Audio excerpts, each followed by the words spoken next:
Dear students, this is Praveen Kumar Agrawal from Management Department. Welcomes you in my today's lecture of Managerial Economics. In today's lecture, we will discuss upon the topic causes of inflation. यानी कि आज के lecture में हम inflation के different causes को discuss करेंगे. आज के लेक्चर में हम डिस्कस करेंगे why there are found inflationary conditions with in any of the economy. What are different causes? What are different reasons due to which inflationary conditions are found in any of the economy? So whenever we are talking about the inflationary conditions within the economy, then it is mainly caused by excess demand or decline in aggregate supply or output. होता क्या है, mainly जब हम किसी भी economy में कहते हैं कि इन्फ्लेशन की सिचुएशन एग्जिस्ट करती है, तो ये जो मेनली है डिमांड के एक्सेस करने की वजह से या फिर एग्रीगेट सप्लाई या फिर आउटपुट के डिक्लाइन करने की वजह से एग्जिस्टेंस में आती है. या तो मार्केट में डिमांड की एक्सेस हुआ है या फिर जो एग्रीगेट सप्लाई है या एग्रीगेट आउटपुट है वो लगातार डिक्लाइन होना स्टार्ट हो जाए. जब हम एक्सेस डिमांड के पॉइंट ऑफ व्यू से इन्फ्लेशन को पॉइंट आउट करते हैं तो इसमें क्या होता है, जो एग्रीगेट डिमांड है इसमें एक राइटवर्ड शिफ्ट होता है. डिमांड इंक्रीज होगी और डिमांड के इंक्रीज होने की वजह से जो डिमांड कर्व होगा एग्रीगेट डिमांड कर्व उसमें एक राइटवर्ड शिफ्ट होगा और राइटवर्ड शिफ्ट होने की वजह से प्राइजेस मार्केट में इंक्रीज होंगे. और जब हम दूसरे वाले केस की बात कर रहे हैं जहां एग्रीगेट सप्लाई क्या हो रही है, डिक्लाइन हो रही है, तो इसमें क्या होगा, इसमें लेफ्टवर्ड शिफ्ट होगा सप्लाई कर्व में और लेफ्टवर्ड शिफ्ट होने की वजह से क्या होगा, प्राइजेस इंक्रीज होंगे यानी कि इन्फ्लेशनरी सिचुएशन एग्जिस्ट करेगी. तो पहले वाले केस को जहां एक्सेस डिमांड का केस बनता है उसे हम बोलते हैं डिमांड पुल इन्फ्लेशन, और दूसरे वाले केस में जहां सप्लाई क्या हो रही है, एग्रीगेट सप्लाई डिक्लाइन हो रही है, इसे हम बोलते हैं कॉस्ट पुश इन्फ्लेशन. ये मैंने टाइप्स ऑफ इन्फ्लेशन में आपसे डिस्कस किया था. दो टाइप के ये इन्फ्लेशन थे जो मैंने वहाँ पे आपसे डिस्कस किए थे. पहला था डिमांड पुल इन्फ्लेशन और दूसरा था कॉस्ट पुश इन्फ्लेशन. तो इन डिमांड पुल इन्फ्लेशन और कॉस्ट पुश इन्फ्लेशन की वजह से ही इन्फ्लेशनरी कंडीशंस मार्केट में क्रिएट होती हैं. तो यहाँ हम डिस्कस करेंगे इन दोनों पर्टिकुलर इन्फ्लेशंस के पॉइंट ऑफ व्यू से कि क्या क्या कॉजेज होते हैं इन्फ्लेशन के. पहले हम बात करेंगे about the demand pull inflation की और फिर हम बात करेंगे about the cost push inflation की. Now come to the very first one, that is the causes of demand pull inflation. Demand pull inflation के क्या क्या causes रहते हैं, यानी कि whenever we are talking about the increase in demand, हमें तो ध्यान रखिए डिमांड पुल है यानी कि डिमांड पुल हो रही है यानी कि डिमांड इंक्रीज हो रही है. और जब डिमांड इंक्रीज होती है तो इस डिमांड के इंक्रीज होने के क्या क्या रीजन्स हैं. The very first reason is increase in money supply. जब मार्केट में मनी सप्लाई लगातार इंक्रीज होगी यानी कि मनी का फ्लो मार्केट में जैसे जैसे इंक्रीज होता चला जाएगा तो मनी की अवेलेबिलिटी ज़्यादा होने की वजह से क्या होगा, जो परचेजिंग पावर होगी वो ज़्यादा हो जाएगी और इस परचेजिंग पावर के ज़्यादा होने की वजह से डिमांड ज़्यादा आने लगेगी पब्लिक की तरफ से. और जब डिमांड ज़्यादा आएगी तो ऑटोमेटिकली इन्फ्लेशनरी सिचुएशंस क्रिएट हो जाएंगी क्योंकि सप्लाई तो लिमिटेड है और उस सप्लाई के लिमिटेड होने की वजह से जो मेन प्राइजेस इंक्रीज हो रहे हैं वो डिमांड के इंक्रीज होने की वजह से इंक्रीज हो रहे हैं. तो इसमें एक पहला रीजन हो गया, जब मार्केट में मनी सप्लाई लगातार इंक्रीज होती चली जाती है तो इंक्रीज होने की वजह से डिमांड गुड्स की लगातार बढ़ती चली जाती है लेकिन उनके करस्पॉन्डिंग सप्लाई अवेलेबल नहीं होती है जिसकी वजह से प्राइजेस इंक्रीज होते हैं. ठीक है. सेकेंड वन है increase in disposable income. Money supply increase हो रही है तो कुल मिला के जो डिफरेंट फैक्टर्स वर्किंग में होते हैं उनकी इनकम्स भी लगातार इंक्रीज होती हैं. तो उससे जो हाउस होल्ड्स हैं डिफरेंट टाइप के किसी भी इकोनॉमी में उन पर्टिकुलर हाउस होल्ड्स की डिस्पोजेबल इनकम लगातार इंक्रीज होती है. अब क्योंकि हर किसी के पास पैसा अवेलेबल है तो इसी वजह से उनकी तरफ से गुड्स की डिमांड इंक्रीज होती है और जब इकोनॉमी में गुड्स की डिमांड लगातार इंक्रीज होती चली जाती है तो उसकी वजह से प्राइजेज उनके इंक्रीज होंगे और डिमांड पुल इन्फ्लेशन की सिचुएशन क्रिएट हो जाती है. तीसरा इसमें कॉज है that is known as the increase in communities aggregate spending on consumption and investment goods. जब कोई भी पर्टिकुलर हाउस होल्ड अपनी इनकम को जनरेट करता है तो ये उस पर डिपेंड करता है whether he want to consume it, whether he want to invest it और वांट टू सेव इट। वो उसको कंज्यूम करना चाहता है या इन्वेस्ट करना चाहता है या फिर वो उसको सेव करना चाहता है, ये उस पर डिपेंड करता है। लेकिन अगर किसी भी इकोनॉमी में या किसी भी कम्युनिटी में जो एग्रीगेट स्पेंडिंग है कंजम्पशन और इन्वेस्टमेंट ऑन गुड्स पर, जब वो लगातार इंक्रीज होती चली जाती है तो इसके इंक्रीज होने की वजह से डिमांड क्या होगी, इनकी इंक्रीज होगी ऑब्वियसली, क्योंकि इनकी जो स्पेंडिंग हैबिट्स है कंजम्पशन और इन्वेस्टमेंट के पॉइंट ऑफ व्यू से वो लगातार इंक्रीज हो रही हैं। और जब स्पेंडिंग इंक्रीज होगी तो ऑटोमेटिकली डिमांड इंक्रीज होगी गुड्स के रेफरेंस में, और जब डिमांड इंक्रीज होगी तो ऑटोमेटिकली इनके प्राइजेस भी बढ़ते चले जाएंगे और डिमांड पुल इन्फ्लेशन की सिचुएशन क्रिएट हो जाएगी। ठीक है। Next one is the excessive speculation and tendency to holding and profiteering on the part of the producers and traders. Supply नहीं बढ़ रही है, रीजन क्या है, स्पेकुलेशन एक्सेसिव वे में फॉलो किया जा रहा है और जो प्रोड्यूसर्स और ट्रेडर्स की टेंडेंसी है वो अमाउंट को होल्ड करने की हो गई, यानी कि वो अमाउंट को होल्ड कर रहे हैं और फ्यूचर में प्रॉफिट को जनरेट करने के पॉइंट ऑफ व्यू से वो प्रेजेंट में क्या करते हैं, अपने प्रोडक्शन को कम कर देते हैं।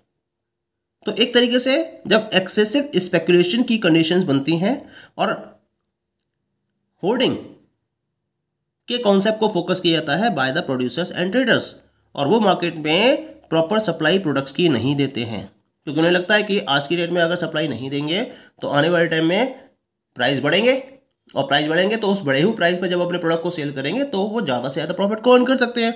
तो इसी पर्टिकुलर पॉइंट की वजह से जब होल्डिंग को फोकस किया जाता है और प्रोडक्शन को कम कर दिया जाता है तो उसकी वजह से भी मार्केट में डिमांड लगातार क्या होती है, इंक्रीज होती है और प्रोडक्ट के प्राइस इंक्रीज होने स्टार्ट हो जाते हैं। इसी वजह से डिमांड पुल इन्फ्लेशन की सिचुएशन एग्जिस्टेंस में आती है। Next one is the increase in foreign demand and hence exports. लगातार फॉरेन की तरफ से आपके प्रोडक्ट की डिमांड बढ़ती चली जा रही है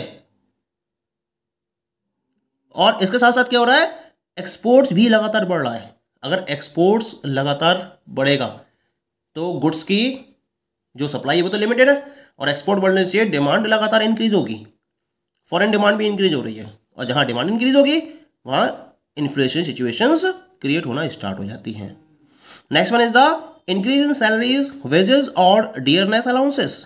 लगातार सैलरीज इंक्रीज हो रही हैं, वेजेस इंक्रीज हो रहे हैं, महंगाई भत्ता, डियरनेस अलाउंस इसे भी इंक्रीज किया जा रहा है। तो इन सब की इंक्रीज होने से कंज्यूमर्स की जो डिस्पोजेबल इनकम है, ये जो हाउस होल्ड्स की डिस्पोजेबल इनकम्स हैं वो लगातार इंक्रीज होती हैं और उनके इंक्रीज होने की वजह से इन्फ्लेशन एग्जिस्टेंस में आएगा ही आएगा। इसके साथ साथ इंक्रीज इन पॉपुलेशन लगातार इंक्रीज हो रही है। अगर पॉपुलेशन इंक्रीज होगी तो ऑब्वियस है ज़्यादा पॉपुलेशन होगी तो प्रोडक्ट की डिमांड भी ज़्यादा होगी, लेकिन उसकी सप्लाई लिमिटेड है और जैसे जैसे पॉपुलेशन इंक्रीज होती चली जाएगी गुड्स की डिमांड भी इंक्रीज होती चली जाएगी और सप्लाई लिमिटेड होने की वजह से उनके प्राइजेस इंक्रीज होने स्टार्ट हो जाएंगे और उसकी वजह से इन्फ्लेशनरी सिचुएशन मार्केट में एग्जिस्ट करेगी। क्लियर? जितने भी कॉजेज मैंने यहां पर डिस्कस किए हैं, दीज कॉजेज में ऑपरेट सिंगली और in combination with one another. जरूरी नहीं है कि किसी एक की वजह से हो, इसमें से कॉम्बिनेशन में बहुत सारे कॉजेज एक साथ एग्जिस्ट कर सकते हैं जिसकी वजह से इन्फ्लेशनरी सिचुएशन क्रिएट हो रही हो। Okay, next one is the causes of cost push inflation. अभी तक हमने डिमांड पुल इन्फ्लेशन के कॉजेज को डिस्कस किया था, अब हम डिस्कस करेंगे कॉस्ट पुश इन्फ्लेशन के कॉजेज क्या क्या है। यानी कि जब गुड्स एंड सर्विसेज के आउटपुट में कोई भी इंक्रीज ना हो और उसके बाद भी अगर गुड्स के प्राइजेस इंक्रीज हो रहे हैं तो इसके पीछे कॉस्ट पुश इन्फ्लेशन एग्जिस्ट करती है। और इसके क्या कॉजेज हैं? The very first one is the deficiency of capital equipment. जब कैपिटल इक्विपमेंट डेफिशिएंट कंडीशन में आ जाते हैं या उनकी डेफिशिएंसी स्टार्ट हो जाती है डेफिशिएंसी के स्टार्ट होने की वजह से जो प्रोडक्ट की कॉस्ट होती है वो लगातार इंक्रीज होती चली जाती है, और इस प्रोडक्ट की कॉस्ट के इंक्रीज होने की वजह से इनके प्राइजेज भी इंक्रीज हो जाते हैं। Clear? Second one is the scarcity of other complementary factors of production such as skilled labour, technicians essential, raw materials और लैक ऑफ डायनामिक एंटरप्रेन्योर्स। यानी कि जब प्रोडक्शन के रिगार्डिंग जो भी हमें कॉम्प्लीमेंट्री फैक्टर्स की रिक्वायरमेंट होती है उनकी स्कार्सिटी होनी शुरू हो जाए, उनकी शॉर्टेज होनी स्टार्ट हो जाए, जैसे स्किल्ड लेबर नहीं मिल रही है आपको, टेक्नीशियन जो आपको टेक्नीशियंस एसेंशियल्स की रिक्वायरमेंट है वो आपको अवेलेबल नहीं है, रॉ मटेरियल्स की अवेलेबिलिटी नहीं है, डायनामिक एंटरप्रेन्योर्स की कमी आ रही है इकोनॉमी के अंदर, तो इनकी वजह से जो अवेलेबल फैक्टर्स होते हैं उनके प्राइजेज हाई हो जाते हैं, जिसकी वजह से फाइनली गुड्स के प्राइजेज भी हाई हो जाते हैं। Third factor is the increase in exports for earning the required foreign exchange. आप क्या चाहते हो? आप फॉरेन एक्सचेंज को अर्न करने के पॉइंट ऑफ व्यू से एक्सपोर्ट को इंक्रीज कर देते हो, तो एक्सपोर्ट को इंक्रीज करने की वजह से भी क्या होता है? प्रोडक्ट की कॉस्ट लगातार इंक्रीज होती चली जाती है, और उसकी कॉस्ट इंक्रीज होने की वजह से इन्फ्लेशनरी कंडीशंस एग्जिस्ट कर जाती हैं। Next point is decrease in imports owing to war or restrictions on imports necessitated by an adverse balance of payments and efforts to rectify it।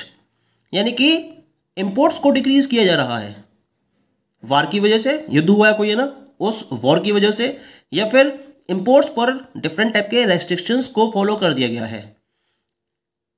Restrictions की वजह से क्या होता है?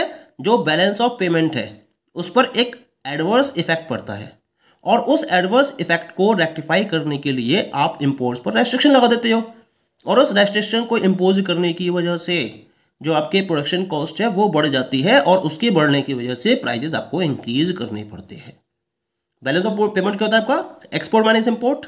यानी जब इंपोर्ट ज़्यादा हो जाता है और एक्सपोर्ट कम होता है तो उस केस में जो बैलेंस ऑफ पेमेंट है उस पर एडवर्स इफेक्ट पड़ता है, और इस एडवर्स इफेक्ट को कम करने के लिए इंपोर्ट पर डिफरेंट टाइप के रेस्ट्रिक्शंस को इंपोज कर दिया जाता है। जब आप इंपोर्ट्स पर डिफरेंट टाइप के रेस्ट्रिक्शंस को फॉलो कर दोगे तो जो पर्टिकुलर रॉ मटेरियल आप इंपोर्ट कर रहे थे, या जो भी स्किल्ड लेबर्स, या जो भी आपको कॉम्प्लीमेंट्री फैक्टर चाहिए थे जिनको आप इंपोर्ट कर रहे थे, अब उन्हें आप इंपोर्ट नहीं कर पाओगे, और उनकी जो या इंपोर्ट करोगे तो आपको ज़्यादा ड्यूटीज़ पे करनी पड़ेगी, और जब ज़्यादा ड्यूटीज़ पे करनी पड़ेंगी तो उसकी कॉस्ट कहाँ ऐड करोगे? आप प्रोडक्ट की कॉस्ट में ऐड करोगे, जिसकी वजह से प्रोडक्ट के प्राइजेज इंक्रीज हो जाएंगे, और इंक्रीज होने की वजह से इन्फ्लेशनरी सिचुएशंस मार्केट में एग्जिस्ट करेंगी। Point is clear? Next one is the speculative hoarding by the producers, traders and middleman in anticipation of a further rise in prices. यानी कि जो प्रोड्यूसर्स हैं, ट्रेडर्स हैं या मिडिलमैन हैं, ये क्या करते हैं? स्टॉक करना शुरू कर देते हैं गुड्स का। इस पॉइंट ऑफ व्यू को ध्यान में रखते हुए कि प्राइजेज में आगे इंक्रीज होगा, और इस पर्टिकुलर पॉइंट की वजह से ये क्या करते हैं? इनकी होर्डिंग करना शुरू कर देते हैं, और होर्डिंग करने की वजह से क्या होता है? गुड्स की एक शॉर्टेज दिखाई देनी शुरू हो जाती है,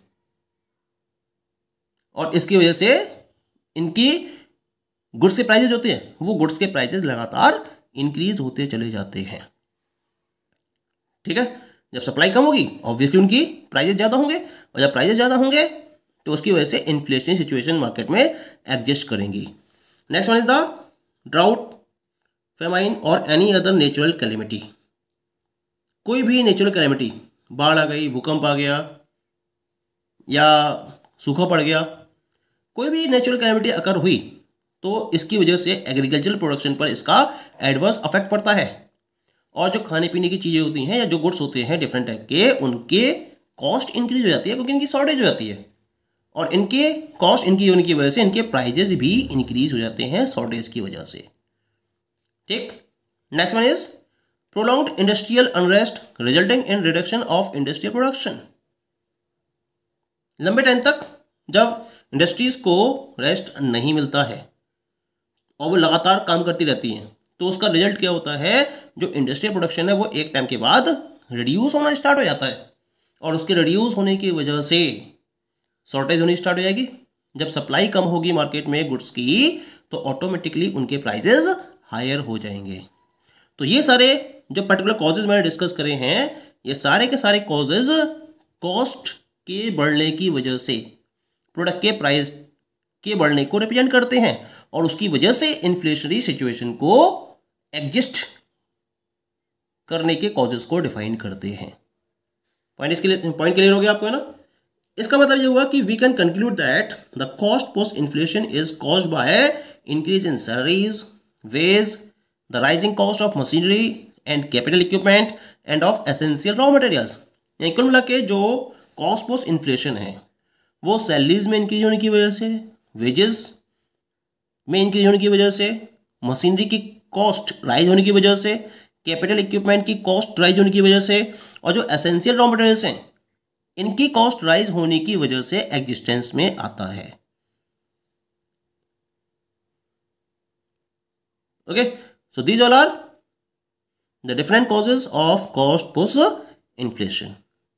थैंक यू।